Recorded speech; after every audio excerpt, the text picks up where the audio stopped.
Hey everyone, welcome back. So it's been a little over a week now since Path of Exile 2 came to early access. I spent about 100 hours with the game now in total, spread amongst a few characters, but most of my time on my witch, with whom I've started working my way through the endgame, pushing myself up to the tier 15 maps, desperately trying to cap resistances, and for the most part failing to avoid being one-shot about every other run along the way. While the game still certainly is in need of some work, additional content, more fine-tuning, and quality of life fixes, one thing is abundantly clear to me now that this is already a fantastic game, even in its unfinished early access state. As a side note, can I just add that looking back on 2024, I've realized that most of my favorite gaming experiences this year have been via early access titles. Just goes to show you that a game doesn't even need to be technically complete to be thoroughly enjoyed. It just needs to be good. I'd rather have an incomplete game that is really fun and keeps me playing than a completely finished, unentertaining, bad game that I put away after a day. But anyway, that's another topic for another video. But yes, the rumors you have heard are in fact true. Path of Exile 2 is a very, very good game and may in fact go down as one of the best ARPGs ever. Time will of course tell. We'll have to see what the next 12 months and coming years turn out to be. But in the meantime, if you're looking for something that is fun to play right now and you enjoy ARPGs, you really can't go wrong with Path of Exile 2. I am $30 down, 100 hours in, and show no signs of stopping anytime soon. This game will certainly be keeping me busy for at least the rest of the month, if not into next year at a minimum. All right, so I'd like to start off the review with doing a basic overview of the game. I will keep this brief as I suspect a lot of you already know much of this stuff, but for those who are unaware, here's what you can expect to see and do in Path of Exile 2. So right now the game consists of 3 completed campaign acts. After picking your class, you will go through these, which on your first run should last somewhere in the vicinity of 20 to 30-ish hours, give or take. The first impression that this campaign makes, by the way, is quite substantial. I mean, I really enjoyed my initial playthrough. The tone, the setting, environments, the difficulty and pacing of combat, the boss fights, the loot drops, at least after an early patch, and the overall character progression. Just playing this game, the entire package, it all really comes together nicely. You'll move through a variety of environments and locations. You got beaches, fields, caverns, woods, castles, dungeons, temples, jungles, deserts, and graveyards, just to name a few. All along the way, battling through hordes of enemies while working on main and side story quests and coming head to head with a host of interesting and difficult boss encounters, with there being one major boss fight located in each of the game's individual areas. I believe as of yet, we're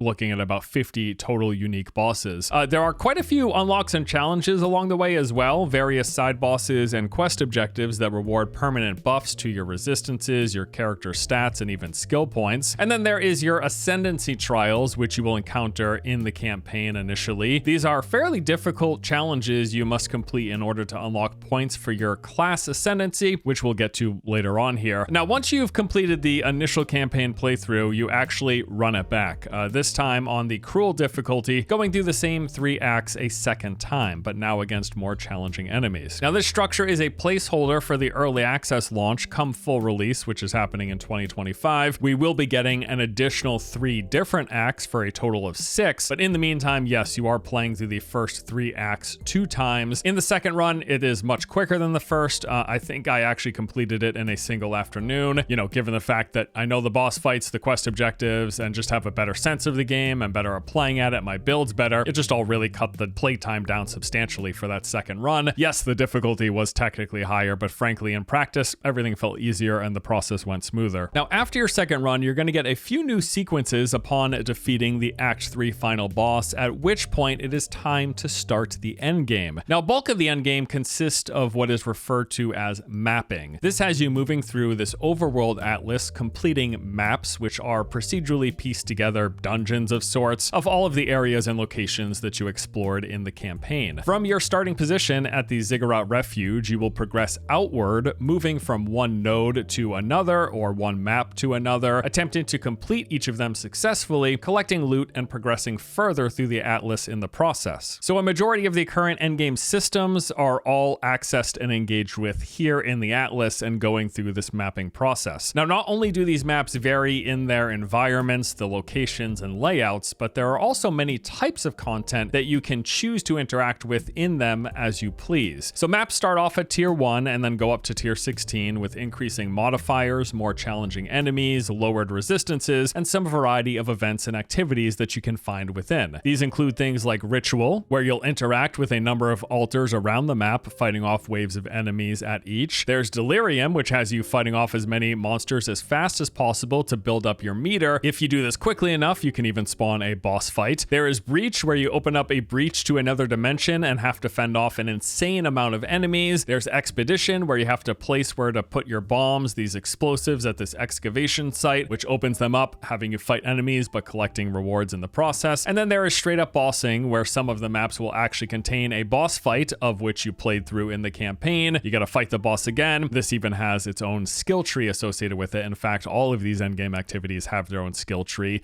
through the Atlas progression tree. So the process of mapping, the process of the endgame, basically has you going to one of these nodes. You'll start off by placing a tier 1 waystone, and that waystone essentially determines the level and difficulty of the enemies you fight inside. Then you go in, you will move through the map, clearing its enemies. Your main goal is actually to kill all of the yellow elites, or whatever they're called. In doing so, if you do this without dying, it makes for a successful clear of the map, which then lets you move to an adjacent node, progressing further through that overworld atlas. And then you also have many side events and objectives, the ones that we just covered, and some of these maps will contain those, and you can choose to engage with them or not. Doing so will give you additional loot, currencies, and then also one of the things you're mostly after is trying to find higher tier of waystones, which lets you progress further, because as you go through the waystones, the challenges get harder, but it gets you closer and closer and closer to that pinnacle endgame content. Also, all throughout the Atlas are these special tower nodes. Now, these are smaller maps that when completed will actually reveal the additional surrounding nodes in the area on your map. Also, once cleared, you can actually insert what are called these precursor tablets, which will enhance a number of nodes in the surrounding vicinity. These can add things like increasing enemy levels, the loot drops, player experience rewards, or even adding additional events. Like, for example, if you want to play Delirium, if you happen to like that endgame activity, you can find these Delirium precursor tablets, put them into a tower, which will then add Delirium events to a number of those adjacent map nodes. Now, beyond mapping, the other two pieces of endgame currently are the Ascendancy trials. These are fairly difficult challenges that you have to complete in order to unlock skill points for your chosen class ascendancy. A class ascendancy is basically like a specialization for your class. So for example, the main class that I'm playing, the Witch, she's focused sort of on the occultist tree, and you're summoning minions and laying down curses and things like that. But you can focus, the one that I'm playing as is the Infernalist, and it's fire focused. You've got a demon form. There's an alternate resource that you can activate, or just increase your overall health and tankiness, get a little Hellhound companion. And there are right now 2 ascendancies for each of the 6 classes. Eventually there's going to be a 3rd ascendancy, and we're also getting 6 more classes throughout the course of early access, and each of those will have 3 ascendancies.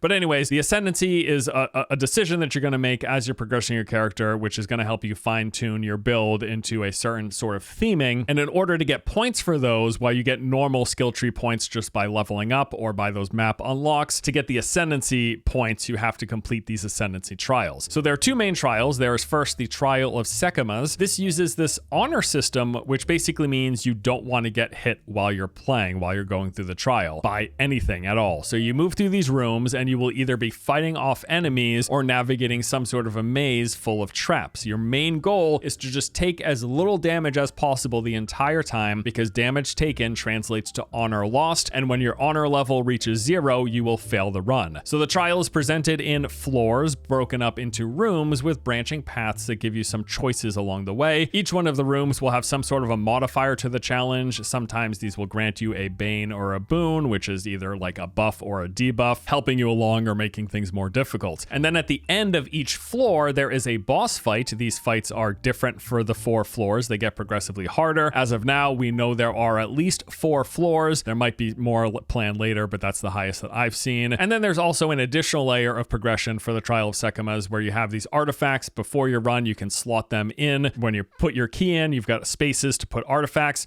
and they can grant you different bonuses for your trial. These can be things like increasing your move speed or better resistances, but the most valuable things and artifacts you're looking for are ones that grant either increased honor or most coveted is the honor resistance, which means when you take damage, you will lose a smaller portion of honor, which makes it more likely that you will successfully complete the trial. All right, so that is the first one. The second one is called the Temple of Chaos, and this one is more straightforward. You make your way through one of 10 rooms. There is no honor system here, but in its place are some rather severe debuffs that you accumulate as you progress from one room to the next. So once you finish a room, you have to pick from one of 3 choices. All of them are going to be bad. Some of them are less bad than others. You hope for good rolls, you try not to die, and ultimately you're attempting to make your way to the end. And once you reach a certain threshold in both of these trials, you are awarded points to spend in your class Ascendancy tree. As of now, there are 8 total Ascendancy points available by going through these trials, although it seems like many people are stuck around 4 or 6 points, as progressing enough for those final 2 points right now is quite difficult for a lot of players and a lot of builds. And the real endgame basically comes by the time you get to the tier 15 maps,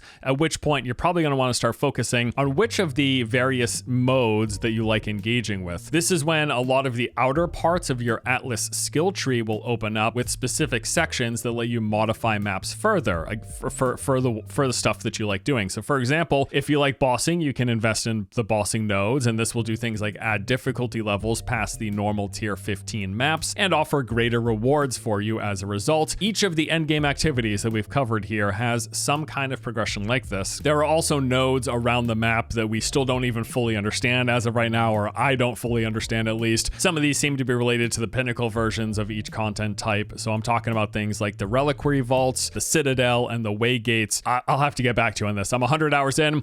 Still no clue what any of this stuff does, which just goes to show you how much content is here in this game. One thing that's rather interesting about the end game in Path of Exile is that max level isn't just a matter of time investment. It's not as simple as grind for 100 hours and you're going to reach level 100. Congratulations. Rather, it comes down to how capable your build is, how lucky you are with loot drops, barring trading with other players. And then, of course, player skill plays a role. It's not just a matter of hitting max level, and hitting that number is something that anyone can reach by putting enough time into the game, because the game actually punishes you quite severely for failing. That's because past a certain level, deaths will start removing experience from your characters. It's something like 10% of your XP bar gets nuked every time you die past a certain level. I don't know which level it is. It's something around 70, I believe. But anyways, at one point, when you die, you start losing experience. On top of the fact that while mapping, you will fail the map on death, requiring you to use another waystone and rerun it, but that's not as impactful as losing experience. That's more of a nuisance. But because of all of this, you really have to focus. You got to focus on playing smart, you got to be paying attention, and above all, avoiding death as often as possible once you're in that end game. This will mean having to refine your build, tweaking your gear, and just trying to get the most out of your character. But even still, even if you are doing all those things, you may not be able to push past a certain point if you can't get the gear, if you don't have a good enough build, or if you can't hit certain damage and survivability thresholds. There just might be a cap to your progression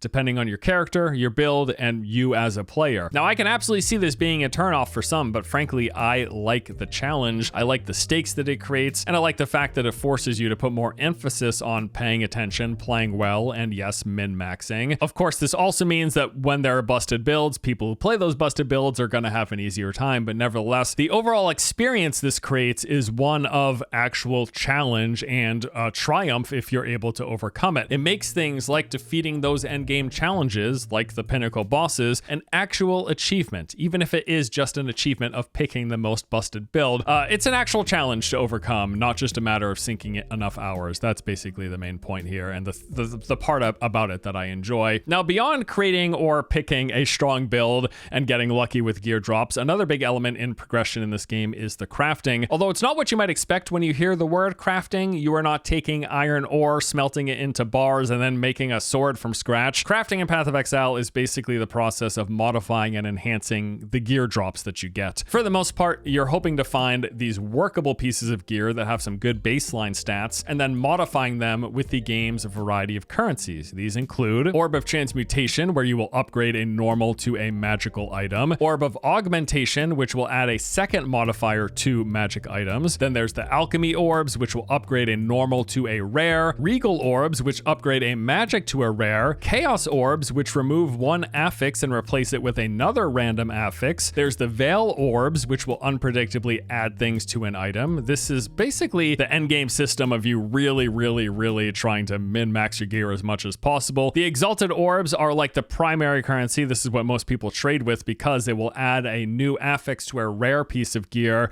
and this is it's just what you're highly coveted and what you happen to also be lacking the most as you're progressing and as you're crafting. Divine orbs will randomize the numbers on all your affixes, so if you happen to get good stats but low rolls on those stats, this gives you a chance to get higher rolls. The orb of annulment will remove a modifier, and then the orb of chance upgrades a normal to a unique, but then can also delete the item in the process. So lots of different currencies, they do lots of different things, but the main point is these fine-tune and help you modify what are good baselines. You get a piece of gear. If I got a chest piece that has like default spirit and then additional spirit and life, I'm going to be modifying it to add things like resistances. That's the general process. All right, so that is the basic overview of Path of Exile 2, the content, the things to do, the things to see. Now let's talk about my general thoughts, the pros and the cons, the likes and the dislikes. Starting with what I like. In general, the gameplay is fantastic. As mentioned last video, I think they nailed the moment-to-moment feel of combat. There was a lot of weight and impact to your attacks with good corresponding animations and sounds, all of which results in great feel to the combat across the board. It's just simply very satisfying to attack things, and that's been the case on all of the classes that I've tried thus far. They have done a real good job. One of my biggest complaints of Path of Exile 1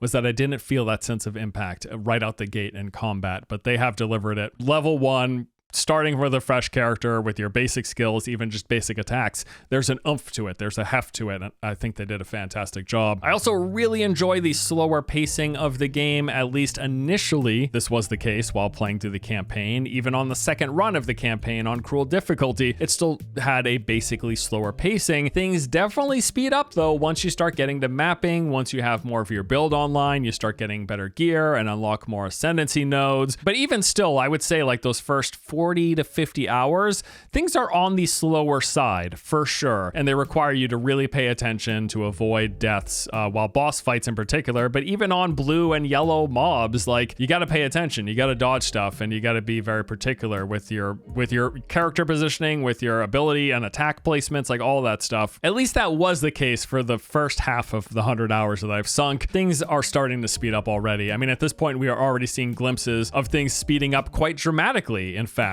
depending on your class, your build, and your gear setup. Just the other day, I saw that clip that was going around of a Flicker Strike monk that if you told me that this was from Path of Exile 1, I would have believed you. Like, he was screen clearing at absurd speeds, far from the slower methodical pace that I initially enjoyed about the game. And I assume that this trend is going to likely continue, probably even getting more extreme going forward as the new classes get unlocked with new weapons and new skills and support skills, and new combinations are found by the community. I assume we're going to get even crazier, faster, clear speed builds, unless Grinding Gear Games does anything deliberately to rein that in. Although I don't necessarily feel like they have to. I liked the slower pacing of combat that the game initially presented me with, and even though things are speeding up as of now, I think it's okay for them to have a variety of content type, right? Like, I don't think the whole game has to be those first 30 to 40 hours of pacing. In fact, honestly, I think that ideally, the best games are going to have a varying levels of gameplay types when it comes to the speed and the challenge that they present. For example, I think a game that happened to do this very well was Lost Ark. They had a great large variety of content types, and they were played at a variety of paces. You had the very challenging single boss fights where you really had to pay attention to telegraphs and dodge every attack and sneak in your counterattacks when the opportunity presented itself. But then there are other modes where you will go in and the whole thing is you doing big AoE attacks to clear the entire screen of enemies in one fell swoop. And then there are ones that split the difference, where you've got some fast screen clearing followed by more methodical engagements followed by more fast screen clearing. But then on top of that, having auxiliary stuff and downtime activities, I think, can really add a lot to the entire package. And I mean, GGG even has a little bit of this as well with PoE 2, with things like your hideout customization, basically like base building. If you know, you can like decide where your tree goes and put little ferns and chairs and all sorts of stuff around your base to make it as pretty as you want it to be. Or you've got even things like expeditions, where in the middle of a map map where you are screen clearing a lot of the time, you're pausing for a moment to decide, hey, where am I going to link these bombs to explode to get all the proper rewards, but also avoid the worst debuffs that I want, like even just things to break up the action, that otherwise nonstop action. So yes, I think while I enjoyed the slower pacing that I was initially presented with, things have sped up already, and like I said, I assume this is going to exponentially get even faster. But if they can keep it so that there is that variety, there is some slow, like the boss fights maybe, unless you're a monk, and there's some fast and screen cleary stuff. Even though it is the case that we are already starting to see things speed up quite substantially, I will still list the initial slower pacing as something that I really enjoyed. Visuals, really great here. I'm super impressed with their graphics and animations. Some really fantastic use of lighting in darker spaces in particular. I just think there's some really good vibes created when you're in these dark dungeons and you've got the light source from your player character or from light sources in the environment. It just looks great. Music is S tier in this game as well, for the risk of getting copyright claimed. Not really going to play it, but I will tell you there are particular maps that are about as close as you could get to pulling from Diablo 2 nostalgia without getting sued, I assume, and I'm all here for it. Like there was such a pleasant surprise when I went into that zone. I was like, this is Diablo 2 music? No, Path of Exile 2. We're playing Path of Exile 2. Okay. Another thing I've really enjoyed about the game is just the large amount of progression there is to chase. Obviously, you've got your gear drops and all of the modification that you're doing through the crafting system to try to make okay gear to great gear to best in slot gear, and then leveling to get your build as far as you can go to reach its maximum potential. Then you've got the Atlas skill tree that you need to progress, and then there's the Ascendancy trials to go through with the Ascendancy nodes, and there's even more to the end game as you keep moving forward, and obviously there's going to be more coming throughout early access. There's just a lot for you to work on and progress towards, and that's just accounting for like a single character. Never mind like trying to play multiple characters, or if you're someone who's playing hardcore, if you're playing solo self-found, that adds that much more for you to work towards, for you to grind towards. So lots of progression here, and with the game feeling so good to play, it feels good to engage with it and go through that process. I've really enjoyed what I've seen so far of the build and class variety. Now it does seem like for the most part you only have so many of the top tier builds, but there's just so much. I can already see all of the interesting potential with different skill combos and using the passive tree and the supporting gems and all of that. It's just exciting to know that we are on the cusp of builds in Path of Exile 2 and finding the best builds and the most interesting builds and the fastest builds and the biggest wombo combo builds and the quickest movement speed builds and all that stuff. Like, really can't wait to see the future of this game and the build and class variety, because already I've liked what I've seen. Like the fact that I started out as a witch thinking I was going to be summoning and cursing, and then I ended up basically as a tank fire mage that had also summon minions. Like, I wasn't planning on that happening. I just like, hey, I like the witch, I'm going to cast some curses and have some zombies. But I ended up being a tanky fire mage with a one hand and shield, and like I just love it, right? So yeah. And then lastly in the pros here are just the development team. Like, it's been crazy. They have been constantly patching the game and taking on feedback and addressing early concerns. I mean, just after the first weekend, like a few days after launching into early access, they released a rather substantial patch that addressed most of the early complaints that I was seeing and just personal pain points that I was having, such as the loot drops, the body blocking issues, the traversal time of maps, which is still going to be patched in the future, and some various major bugs that were taking place that they pretty much swiftly got rid of. They've just clearly been on top of things and tuned in with the community and addressing stuff very quickly, and that's super impressive. All right, now on to some of the points of feedback, concerns, and criticisms, and just things that I hope they address. One, as much as I might appreciate it, the game seems to be a tad on the more difficult side for a lot of people. Now, generally, I think this is fine. Making it easier would likely strip it of a lot of what I'm finding valuable and enjoying about the game, but I do understand that there has to be a level of accessibility, and I think one big problem right now is just that there's a huge chasm between some classes and builds in terms of what they're capable of doing. I mean, just generally speaking, it seems like melee is having a really hard time. The warrior class is really struggling, it seems, just in general. They're struggling to reach the higher tiers. Now, maybe this is changing. The meta is constantly evolving, and maybe as of this recording, a new build is popping up, and all of a sudden warriors are going to be top tier, fastest clear speed and everything. But there just seem to be elements of the game that are tad too difficult for people, and it is on the more punishing side. Now, like I said, I appreciate this difficulty level, but I understand that this is a little too hard for many people, parts of the game. I don't think they should change it with that said, but there you go. And sort of on that same point, the Ascendancy system is a little rough. I think in particular, the honor mechanic is just extremely difficult, again, for melee classes in particular. They seem to really be struggling. You have a whole mechanic that says, hey, if you get hit and take damage, you lose this bar that eventually, if it gets to 0, you completely fail the activity. Yeah, that whole thing is going to be more challenging for characters and classes that have to be in melee range. Like when I'm playing on my witch, I'm staying as far back as possible. I'm letting my minions do all the work. I'm just casting fireballs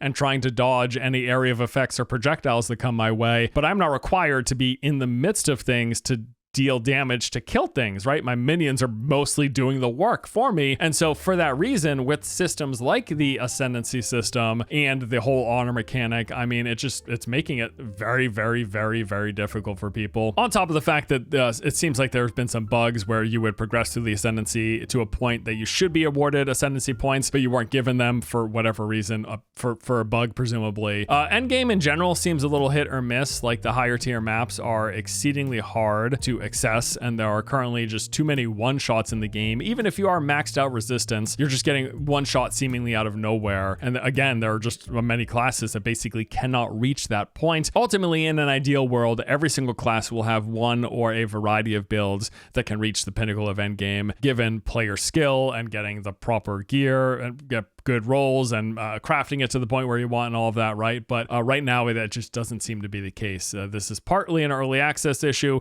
partly an ARPG issue where there's no like perfect class balance, and there are some classes that are inevitably better than others. But again, ideally, every single class will at least have one or two builds that could reach that pinnacle if given the right player, the right build setup, and the proper gear that player is wearing, right? Crafting is extremely random. As you assumed, we went through how the crafting works, and a lot of times you're just not going to get what you want out of that. And what that ends up meaning is for people who are into trading, you're just better off saving up orbs and then buying the perfect gear for your build from other players. Now, personally, I dislike this. I think it sucks a lot of the motivation of playing and grinding for stuff in these games. If I can just grind for orbs and then use those orbs to buy my bis, it just takes away some of the enjoyment. So I personally rather go like solo self-found, or if I do any trading, it'll just be with drops that my friends happen to get if they want to trade with me. But yeah, and then there's some minor nuisances here and there. One big annoyance, honestly, is like the fact that you get a loading screen every time you open the map. I don't know why this is happening. It's something that I hope that they address and fix, because I don't want to see those gears turning every time I open the map. But I should just be able to open the map and see the map. I can't remember the last time actually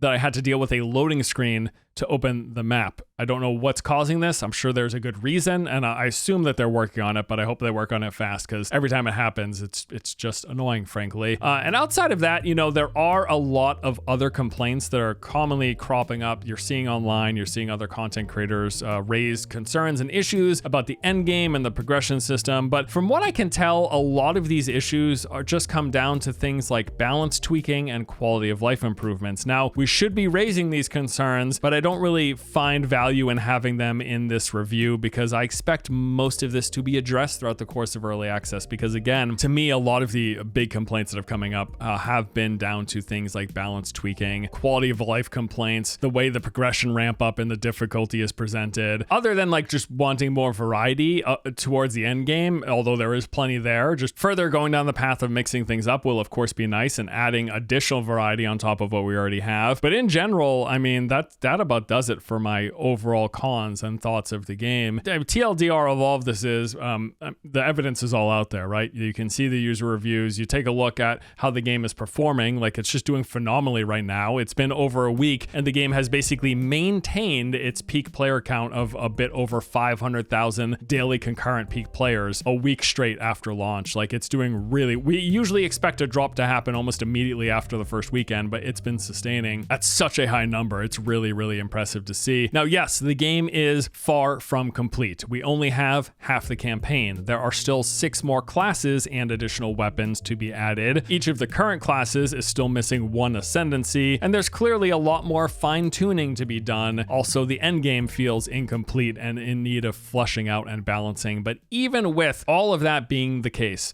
far from complete or not, what is currently here has been thoroughly enjoyable. I have reached this point where I just don't care if a game is technically finished. If what is here currently is fun to play, entertaining, and keeps me engaged for more than a week, I'm satisfied. Like, it doesn't much matter to me that the game will have more content, more classes, and more skills later next year. If I'm enjoying it right now, that's about all I care about. tomorrow is never a guarantee after all. But anyway, this past week and a half has just been a blast. Like, I'm really enjoying this game, and I suspect I will keep playing Path of Exile 2 for some time to come. But that is all for today. Thank you as always for watching. Hope you enjoyed. I'll see you in the next one.